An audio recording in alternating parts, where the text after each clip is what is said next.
I don't know how many people have to tell me that there's a Santa Claus. Like I'm done with that. Welcome to Keep It Fictional, a weekly podcast for book lovers by book lovers. Build your to-be-read list with Sadie, Liz, Virginia, Fiona, and Corrine from the Port Moody Public Library. Warning, this podcast contains strong opinions and may cause an increase in your library holds list.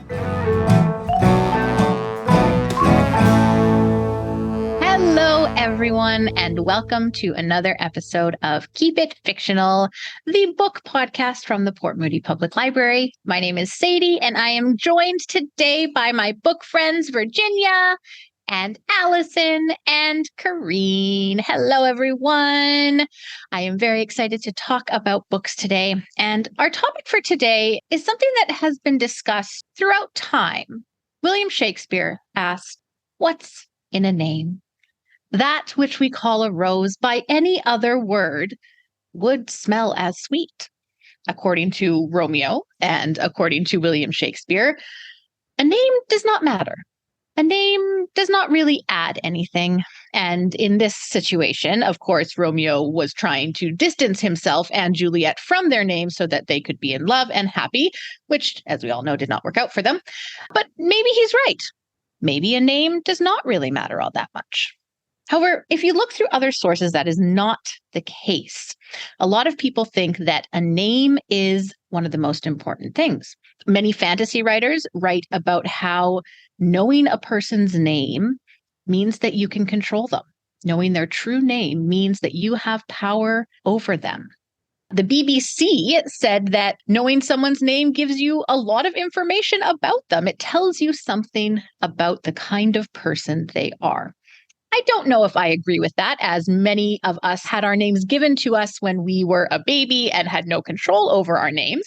So I'm not sure how much that actually says. But as you have probably figured out, the topic we are going to be talking about today is books with people's names in the title. And we are going to see if the book maybe revolves around this person, or maybe it's just a mention of the person and then it moves on to something else. We'll never know, or we will know, but we'll have to find out. All right. We are going to start our book talks today with Virginia. Virginia, what name book did you bring for us today? First of all, Sadie, thank you so much for picking this topic because you helped me knock some books off my TBR just because you helped me limit what it is that I should be reading. So thank you for that. And the book that I want to share is The Human Origins of Beatrice Potter and Other Essential Ghosts. And it is a debut novel that came out this year by Soraya Palmer. And the magic in this book, as in many literary fiction, is not so much in the storyline or the plot itself, but is in the telling and in the execution. And I was drawn to the book because in the book jacket, it said that folktales and spirits animated this lively and unforgettable coming-of-age tale. And I thought that was awesome. I always love books that incorporate folktales into the story. And author Soraya Palmer definitely shares stories that she grew up with in her Jamaican-Trinidadian family. But it's so much more than animating the book, because the stories, maybe more accurately, the act of telling and retelling these stories gives life to the characters, and they became life-sustaining. And it shows us really how important stories are, and it really celebrates that. And I would say that is the star of this book, among many, many other stars in here. So the book is told mostly from the points of view of two sisters, older sister Sasha and younger sister Sora. It's a story of how their family is falling apart. Their mother Beatrice is pregnant, and their father Nigel is away very often on business, leaving their mother to take care of everything. And in their house, away on business comes in heavy quotation marks, because even young Sora knows what this means is that their father is spending time with another woman, a white woman that lives in Germany, they think. Eventually, their father will move this woman to the States, to Brooklyn. He will set her up in an apartment not far from their house, and he will move in with her. Their mother will give birth to the younger sister, Kayla. Her headaches will get worse and worse. She'll be diagnosed with an illness, And realizing that no doctors can help her here, their mother will want to move back to Trinidad to live with her mother, who is a healer, but not someone that the sisters think can save their mother, despite all the stories about what their grandmother can do. Sora and Kayla at some point will move in with their father and the woman. They will find out that the woman has a child around the same age as Kayla, because she and their mother were pregnant around the same time. Sora would try to become a writer, like their father, who didn't quite make it. And she would try to spend her time in a journal and trying to write stories. Sasha, as a teen and young adult, will struggle with her sexuality. She'll try to hide the fact that she likes girls from her mother. She will fall hard for a girl named Shay. Thinking that Shay feels the same about her, Sasha will be shocked when she finds out that Shay is thinking about transitioning. And Sasha doesn't know what to do with this piece of information because she doesn't know what it means for them, for their relationship, if there was one to start with. We also get the story of why their mother moved to America in the first place and what secret their father, Nigel, has that may have broken him. As we watch this family struggle through all of this, as we see them drift apart physically as they live in different houses, different countries, and then figuratively also as they try to remember when is the last time they check in with each other, we see how these familiar folk tales that they have been telling in their family, how they are so much more than stories. When their father gets angry, he gets abusive, and whenever things start to escalate, Sasha and Sora will try to distract him by asking him, "Hey, Dad, tell us the story of the rolling calf again. The rolling calf who haunts the butcher. Tell us how it was killed with nothing but a penknife." When their mother tries to show their daughter what it's like and how to live in this world as a Black woman, she'll use stories about Anansi, how in her version, Anansi is always a woman, a goddess, a shapeshifter, a trickster, and how telling and retelling these familiar stories became their way to communicate when words failed them, when they try to explain why they did what they did, when they try to get their point across, when they try to make the other person understand, when they don't know what to say to each other. They turn to stories. It became their way to survive. It became their way to cope with all the cycles of trauma that afflict the family. It became their way to find hope. And these stories bring some lightness to the book. You would definitely feel the pain of all the characters, but at the same time, you would be quite delighted by these stories, just as Sasha and Sora, they finally remember how they sit together as kids and they share their book of Anansi stories. And you can feel the warmth as you hear about stories about fathers turning into roosters, demons in the wall that only your mother can banish, the boy with the purple balloon, or Mama Diego that lives in the ocean. You will feel sort of this magic from them. And there's definitely some magical realism in the book, some supernatural stuff a little bit. But, I would say the story is pretty grounded that I think even people who may not necessarily care for those elements wouldn't mind them. And there's definitely a playfulness to Soraya Palmer's writing that really, again, make the book delightful despite it being kind of hard to read at times. Like in one part, for example, when she was telling Beatrice's story, the author would incorporate a quiz that you have to do as you read the story. It's quite a fun book, despite sometimes the heavy subject. And I highly, highly recommend this book. And if there's one complaint I have is that there's a fair bit of spider in this book. And I know it's a personal thing, but I was trying really hard to read all the words rather than scan through all the spider bits, but there's spiders in it. So anyway, the book is The Human Origins of Beatrice Potter and Other Essential Ghosts, and it is by Soraya Palmer. Wonderful. Thank you so much, Virginia. I don't know if I could do the spider stuff either. I don't know if I know that when you mentioned Anansi is the spider. So not sure, but I might try and skim over those bits and check that one out. That's wonderful. Thank you so much. All right, I am going to talk about my book next. And my book tells the story of Tuesday Mooney. Now, Tuesday Mooney is a bit of an oddity, especially at her office, which is the Boston General Hospital's fundraising office. She's 33 years old. and described most commonly as a goth. She has pale skin, dark hair. She doesn't really fit in with the other many young, blonde, makeup-covered fundraising staff in her office.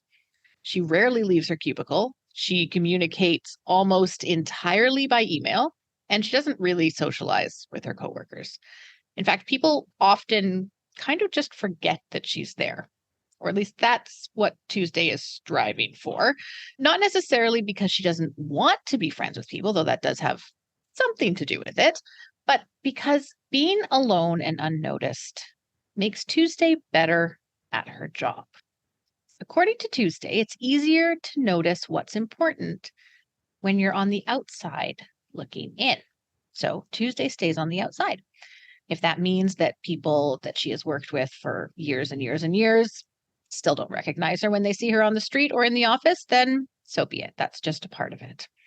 Tuesday Mooney is the title character in Kate Racculia's Tuesday Mooney Talks to Ghosts.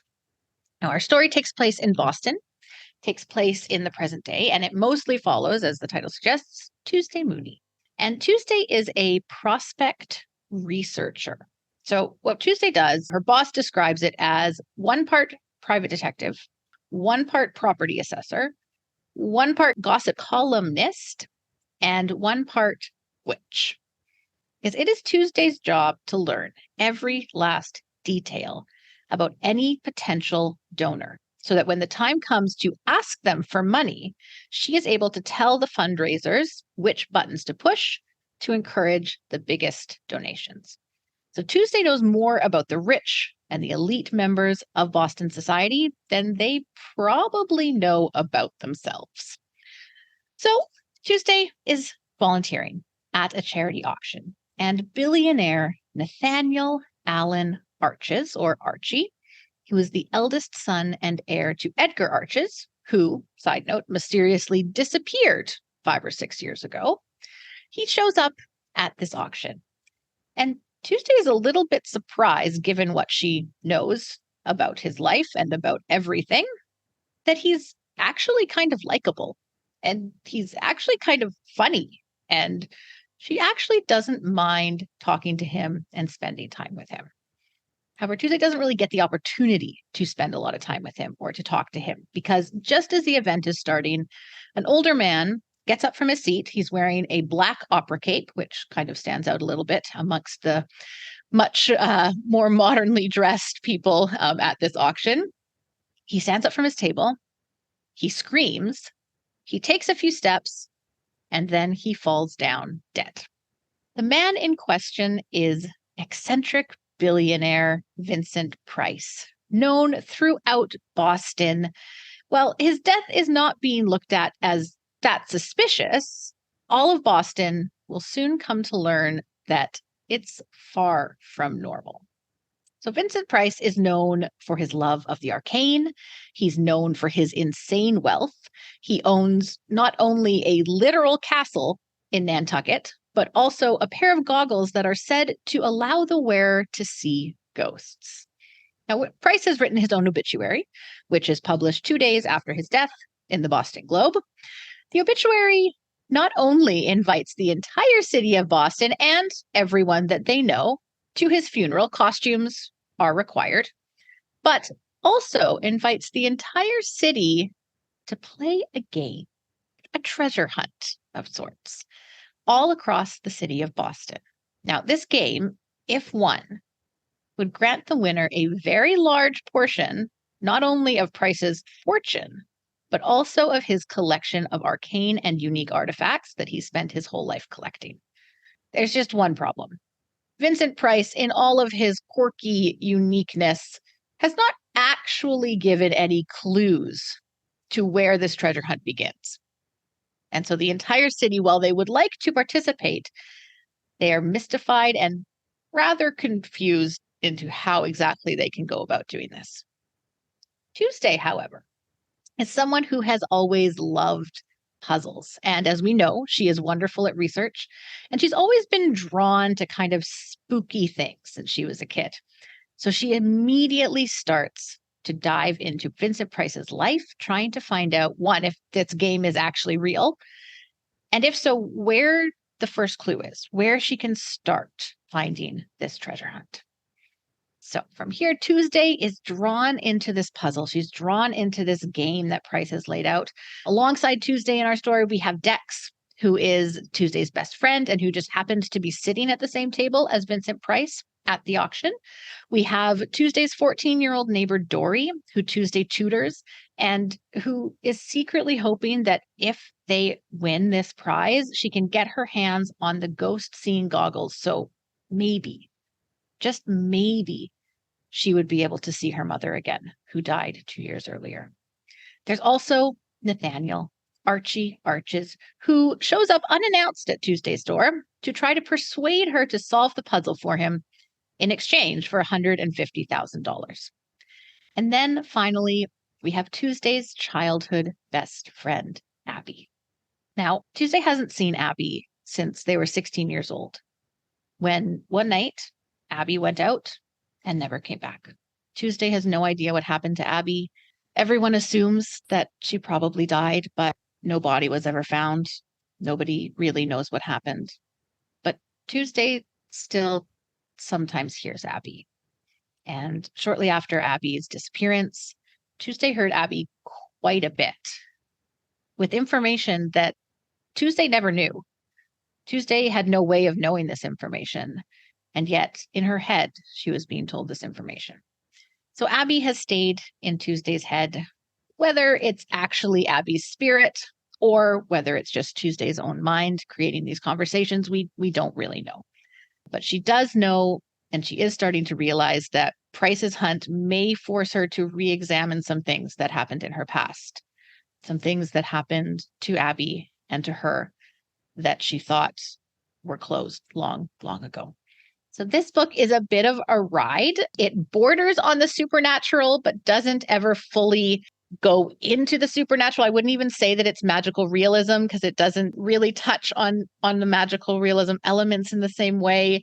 But it does a really good job of combining puzzles and riddles and mystery. You have family drama, you have childhood trauma, and you have murder all wrapped into this kind of mystery adventure novel. We follow along and try to solve the clues with Tuesday and her friends, which I always really like about a book when you get to try and solve the mystery along with them and try to figure out the clues. Tuesday is a very likable character, but she's also very, very imperfect. And I think that adds elements to the story because we see how her imperfections and the choices that she makes start to impact not just her present self, but also her friends and also her career and possibly her future. So Tuesday's determination and at times obsession with Price's riddles continues to grow and grow and grow. And she doesn't really see the danger that she's in and the lies that she's been told by the people around her. So this is a really, really fun book. I haven't ever read anything by Kate Racculia before. I read this book. I actually listened to this book right before I had Evie. I remember cleaning and organizing my whole house while I would listen to the audiobook of this while I was trying to get ready for Evie. So I haven't had a chance to pick up anything else by this author, but I think that I probably will. It was a very quirky book. Tuesday is a very different kind of quirky character that I think a lot of people can relate to and latch on to, kind of being that outsider and not even necessarily, which I think a lot of books do, is where the outsider is trying to break her way or break their way into the inside world. Tuesday never does that. Tuesday is happy as the outsider. Tuesday is happy as who she is. She's very confident in her quirks and in herself, which I think makes her a fun character and an even more likable character, despite kind of her imperfections and the mistakes that she might make as the book continues on. So that is Tuesday Mooney Talks to Ghosts by Kate Racculia. All right. Well, I think that we are going to take a break from our books and ask our existential question. So our question is related to names today. And the question I have for my book friends is, do you enjoy reading books that have your name in them? And kind of alongside that, will that element make you pick up a book or not pick up a book when you otherwise wouldn't? And the reason I ask this question is because as a child, it did for me. Sadie is not a super common name, and I would never see it on things. I always wanted the Sadie license plate magnets, the Sadie, like all of the keychains. I would never find them. They just didn't exist. And so when I found a book or anything that had my name in it, I would immediately pick it up. One of my favorite books as a kid was Sadie and the Snowman, about a little girl who makes a snowman, and then in the spring it melts and she keeps a little bit of it, and then she brings it out in next winter and makes a snowman again. It's a very cute book. But I liked it because it had my name in it. It's changed a little bit. I think that the name Sadie is becoming more common. And when I was a kid, I wanted the common name. Now I don't. I like that the unique name. And so when I see it in more and more books, I'm not always as excited as I used to be. But I'm curious, book friends, what are your thoughts on seeing your own name in books? But the book Sadie by Courtney Summers is like so great. So good. Yeah. I'm kind of in the same boat as you, Sadie. Corinne is oddly not the most common name. However, I have worked at 2 libraries with someone who is also named Corinne. So I think it's just like in every library, there must be a Corinne, but that's the only place that we exist, which is fine. I'm good with that. I'm good with us kind of staying in our lane. So yeah, I don't think I have ever encountered in any book that I've read a character named Corinne, and definitely not with this particular spelling. So I don't know how to feel, Sadie. I don't know how to feel. I don't know how I feel. It'd be rad if they were a villain, though. I think it'd be a great villain name because I've always hated my name, and I thought that it would make like a really good villain. Maybe one of us needs to write a villain named Corinne. Yeah, I'm in a similar boat too, where Allison is not the most common name. I've run into it a couple times, but the main thing is there's a webcomic that I really want to read where the main character is named Allison, and I can't do it. It throws me off. It's too weird. So I'm in the opposite boat as you, Sadie. When it comes to books that have my name in them, I find it really off-putting. I can't do it. It gets too close to home, I guess. I know so many Allisons, so it's interesting to hear you say that it's not a common name, because maybe just in my life, I know so many Allisons. So I never met an Allison until I went into libraries, and then suddenly Allison's everywhere. So apparently Allison is just a librarian name. I think same thing. Like, I don't remember a book ever that has Virginia as a character. So I also don't have any experience of what that is like, whether I like it or not. I also, same thing, I also can't tell. But I can imagine if there is a book, I hope it's not, like maybe there is. I hope they're not famous. I hope they're not popular, because I don't know how many people have to tell me that there's a Santa Claus. Like, I'm done with that. So I don't need to be informed that there's a Santa Claus. So if there's a really popular book that has Virginia, I'm sure like I'll hear about it, and I'm okay. Yeah, I'm gonna say no. Right, that makes sense. Well, thank you everyone for sharing your thoughts on names and on your own names. All right, we're going to move on to Corinne next. Corinne, what name book did you bring for us today? We really should have had Fiona for this name discussion, because I feel like there's tons of books with a Fiona. Although now off the top of my head, I can't think of a single one. Oh, that's bad. That's really bad. So kind of going off of Sadie's book theme of childhood trauma, I'm about to bring you a book with all the childhood trauma. And this book does have a content warning at the beginning of it, which I think was kind of like a wonderful decision by the author for suicidal ideation and child sexual abuse. So this is a really, really, really heavy book.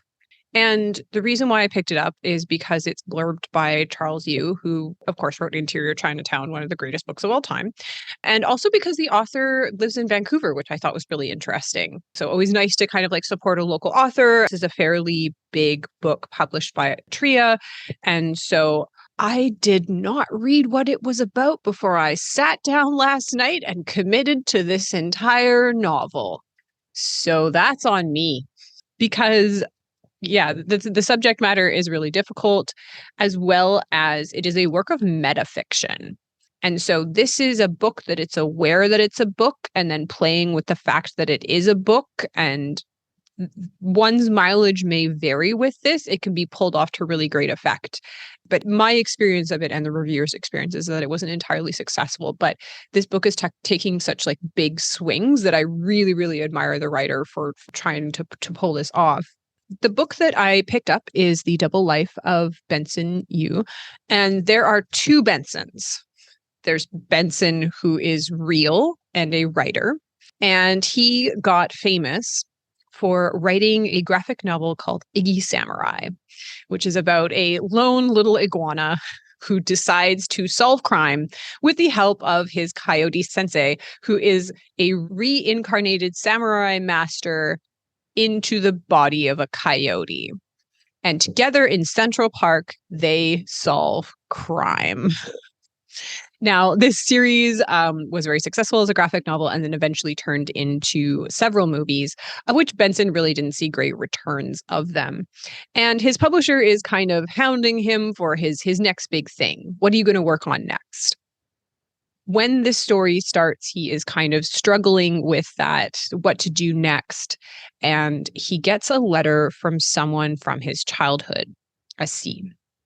And this letter is really disturbing to Benson because it says, I read the comics and I know that the coyote sensei is me. Some of the words there come straight out of my mouth, and you owe me. You owe me money. You owe me something. I'm down on my luck. You know how I helped you when you were a child. You owe me. And so this sets older Benson off to start a new work that is loosely autobiographical about Benson Yu, who is 12 years old and living in Chinatown in the 1980s. His mother has passed away. His father is a bit flashy and very absent. And so he kind of grows up with his grandma. He's bullied at school. He's smart. He's sensitive. He's artistic. His really only parental figure is his aunt, Steph. And she is about to go on tour with her band. Now, of course, this is the 80s. No one has a cell phone. So all she gives him is a list of kind of where she'll be playing and some phone numbers, hopefully. And she kind of takes him out to a cafe and explains that she's going to be away for a while. And this makes Benson a little bit concerned because his grandmother's health has been rapidly declining. He knows it. Steph knows it. But he doesn't really want to stand in the way of her dream. And so he says, everything is going to be fine.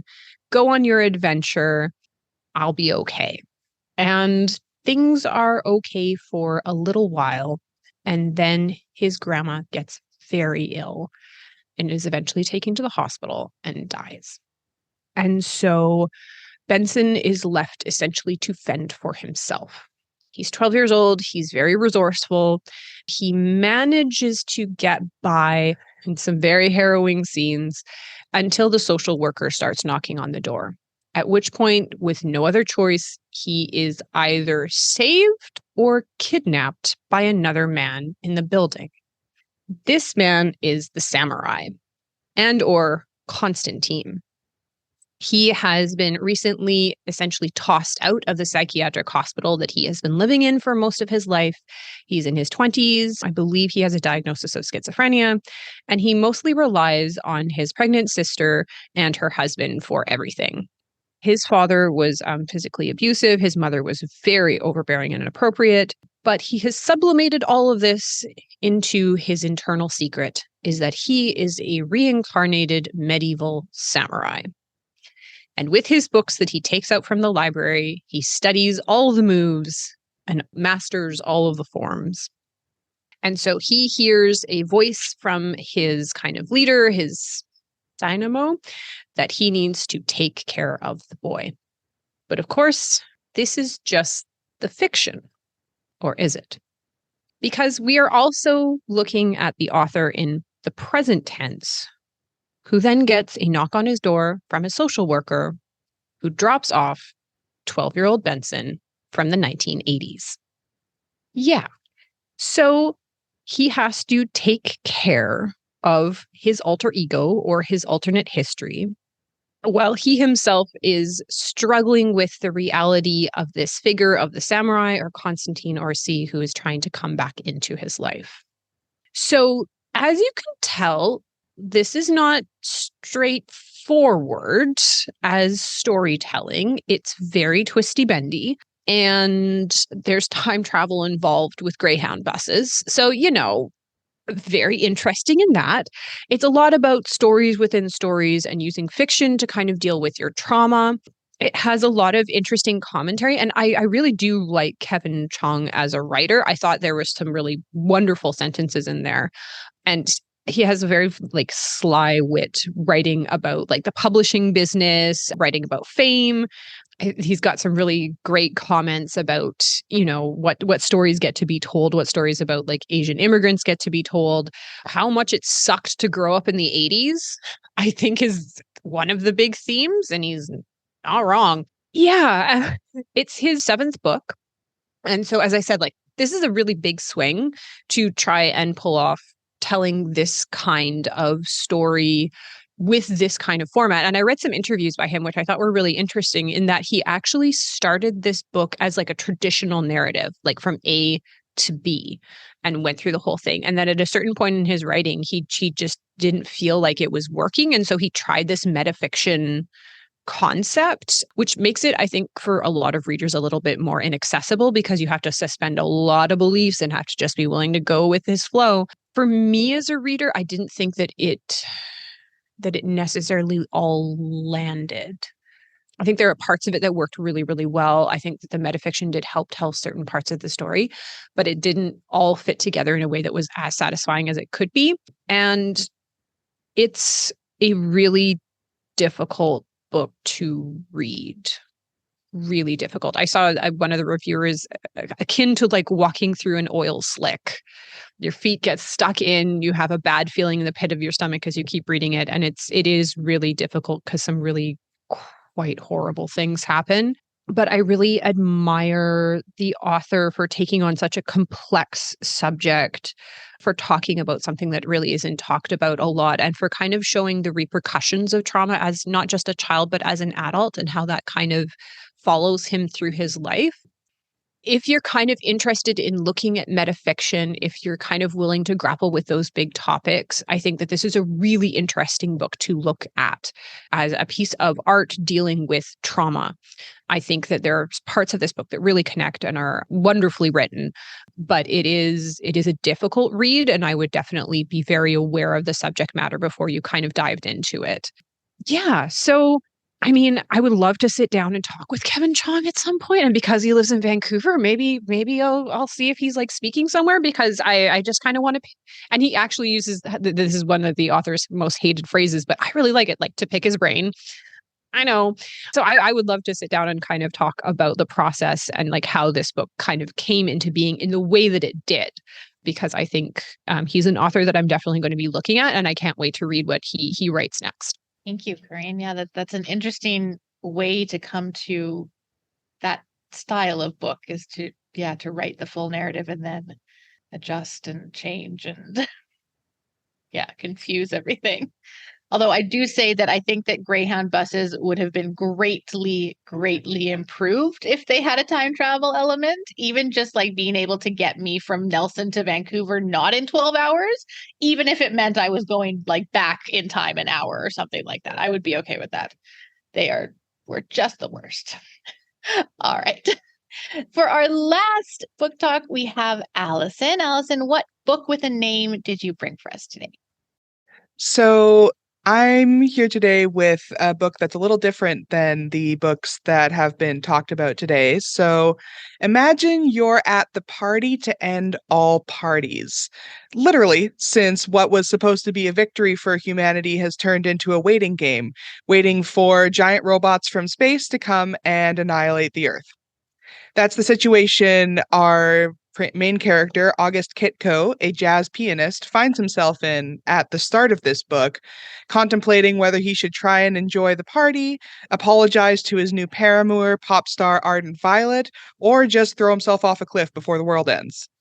He doesn't get the chance to do any of those things, though. He's playing music as the world ends, but August finds himself face to face with one of the vanguards, the robots sent to annihilate Earth.